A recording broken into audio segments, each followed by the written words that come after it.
Մարիամ Հայլիկետեմ, պարոն Կարապետյան, տեսեք, Ֆրանսիայում նախագահը թոշակառուից շատ 10 անգամ է աշխատավարձ ստանում, իր պաշտոնյաները 7 անգամ, Հայաստանում այսպես է, վարչապետը 30 անգամ, իր պաշտոնյաները 20, դե չենք հաշվում նաև այն պարգևավճարները, որոնք իրենց պարբերաբար դուրս են գրում։ Նախ ինչպես եք վերաբերվում այս իրողությանը եւ եթե գաք իշխանության, ապա այս հարցին ինչպես եք վերաբերվելու եւ զուտ մի կարճ հարց այս թեմայի շարունակություն որպես մամուլում եւ մասնավորապես միջազգային մամուլում բազմիցս գրվել է, որ Հայաստանի իշխանությունները իդեմս վարչապետի եւ իր պաշտոնյաների դրսում կարողություններ ունեն Կանադա, Միացյալ Նահանգներ, եվրոպական երկրներ, եթե գաք իշխանության, վերադարձ պետությանը լինելու է։ Այք մեր գլխավոր նպատակը ապահովել հայ ժողովրդին առաջին հերթին անվտանգություն, խաղաղ կյանք, կայուն խաղաղություն եւ ամենագլխավորը բարեկեցիկ կյանք։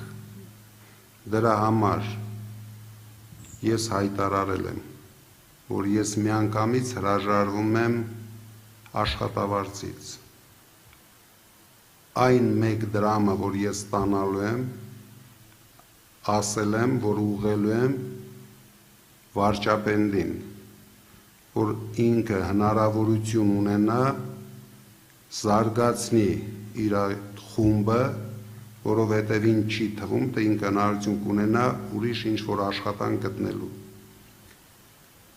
Բայց ես առաջարկելու եմ ինքը օգտվի մեր զրո հար փոքր բիզնեսի ծրագրից, որովհետև ես վստահ եմ, որ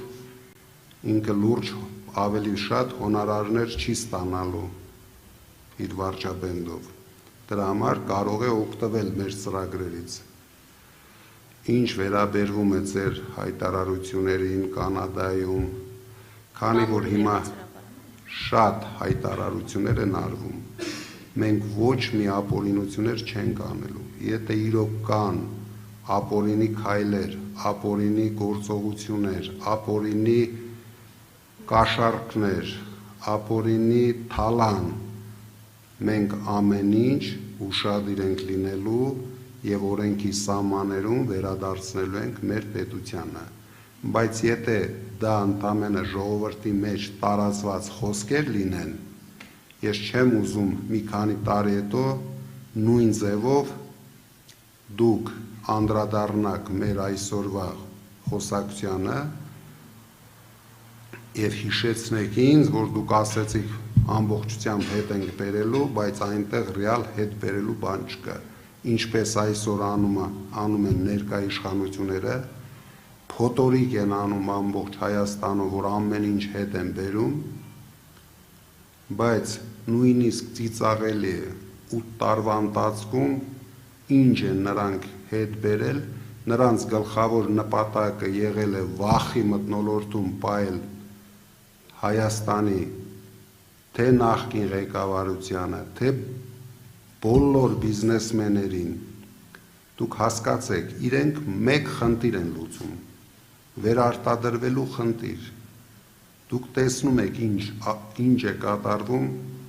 մեր բիզնեսմենների հետ, բոլորը իրենց ընտանիքի անդամների հետ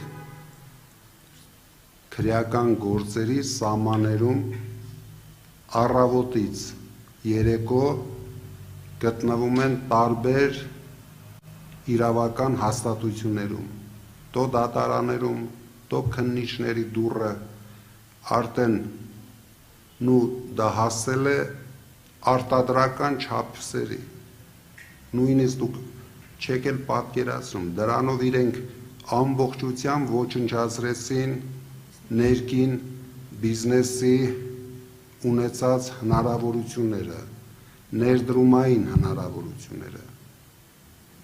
Այսինքն մենք ամեն ինչ անելու ենք, լիցկաթափենք առաջ հերթին մեր հասարակությանը, որ առավոտից երեկո չզբաղվեն այդ խոսույթներով, մենք զբաղվելու ենք մեր երկրի տնտեսությունով, ստեղծելու ենք, ինչպես հայտարարել ենք, 300,000 աշխատատեղ, առավելագույնը մարզերում, որովհետև մենք արդեն տեսնում ենք ինչ է կատարվում մարզերում։ Այս մարդիկ ինչ հայտարարում են, իմացեք, սուտ է դա։ Մարզերը խայտառակ վիճակում են, մարզերը աղքատության շեմին են, իրենք 8 տարվա ընթացքում շատ մարզերում կրկնապատկել են աղքատությունը։ Մեր նպատակը առաջի հերթին